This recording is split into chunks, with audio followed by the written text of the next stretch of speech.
নতুন pay scale ও 40% মহার্ঘ ভাতা চূড়ান্ত সিদ্ধান্তের পথে। সরকারি কর্মীদের জন্য বড় সুখবর।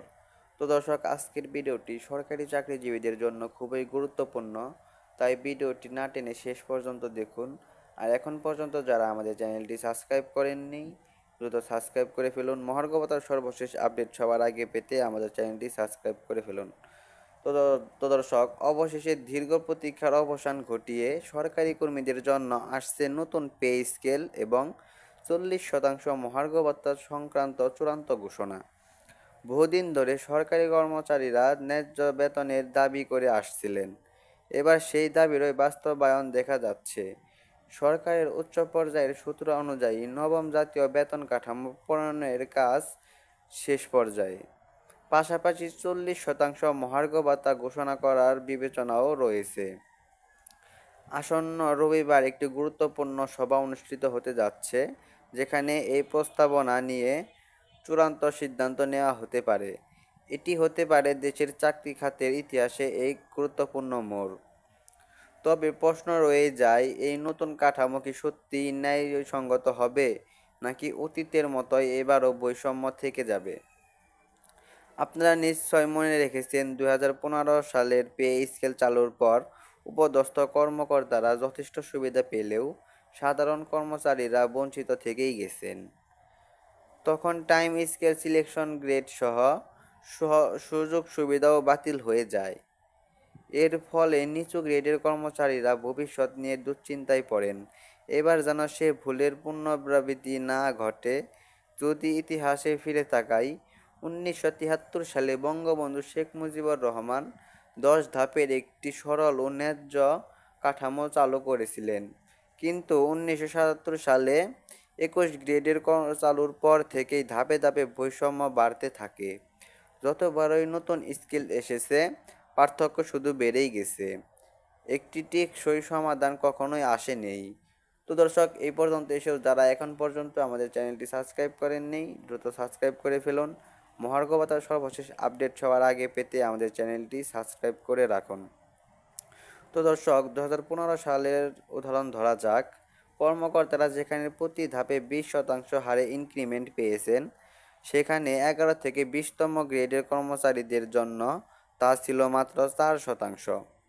এই ধরনের ব্যবধান স্বাভাবিকভাবে হতাশা তৈরি করে। এখন পরিস্থিতি বদলেছে। বাজারের মূল্য বৃদ্ধি, জীবনযাত্রার ব্যয় এবং সীমিত আয়ের মধ্যে সমন্বয় করা ক্রমেই কঠিন হয়ে পড়েছে। সরকারি কর্মীদের অনেকেই মানবেতর জীবনযাপন করছেন, যা ঘুষ ও অর্থনৈতিকতার পেছনে একটি বড় কারণ হয়ে দাঁড়িয়েছে। প্রতিবেশী দেশগুলোতে, যেমন ভারতে, পাকিস্তানে চাকরিজীবীদের ইউনিয়নের সঙ্গে পরামর্শ করে স্কেল নির্ধারণ করা হয়। সেখানে আমাদের দেশে প্রণয়ন হয় একতরফাভাবে, যা বারবার প্রশ্নের জন্ম দেয়। এই প্রেক্ষাপটে একটি সমতাভিত্তিক 10 ধাপের বেতন কাঠামো দাবি এখন সময়ের দাবি।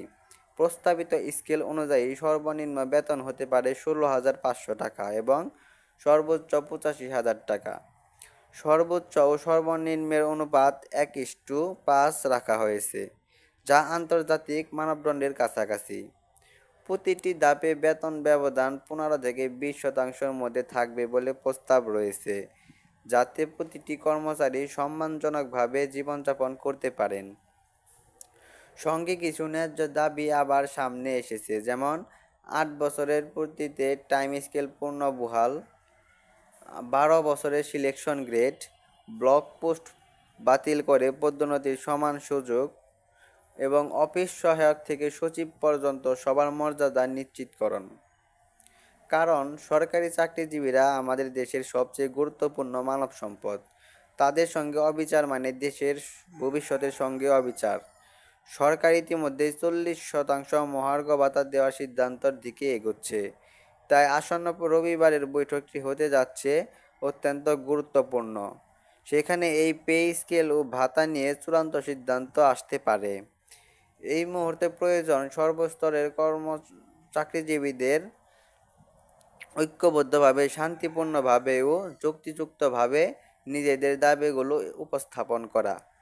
আপনি যদি এই প্রস্তাবিত কাঠামোর সঙ্গে একমত হন তাহলে ভিডিওটি একটি লাইক দিয়ে অবশ্যই সবার সঙ্গে শেয়ার করুন এবং কমেন্টে লিখুন আমরা চাই বৈষম্যহীন নতুন স্কেল।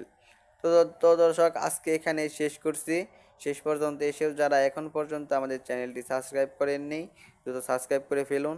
মহার্ঘ ভাতা ও পে স্কেলের সর্বশেষ আপডেট সবার আগে পেতে আমাদের চ্যানেলটির সাথেই থাকুন। ধন্যবাদ।